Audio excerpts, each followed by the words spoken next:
স্ত্রী আছে, মা আছে, কিন্তু কেউ আমার কথা শোনেনি। ওরা আমার দেহটাকে দুমড়ে মুচড়ে শেষ করে দিয়েছে।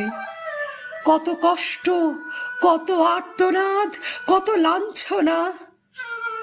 মনে হয় কোনো মা হয়তো এত প্রসবের যন্ত্রণা সয়নি যে যন্ত্রণা ওরা আমায় দিয়েছে।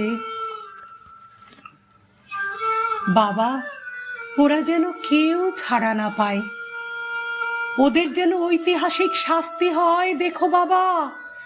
মারে, মা, ওরা কেউ ছাড়া পাবে না, ওদের কাউকে ছাড়বো না।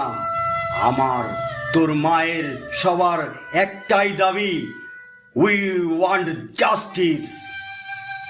বাবা গো, আমার আরো একটা অভিযোগ আছে।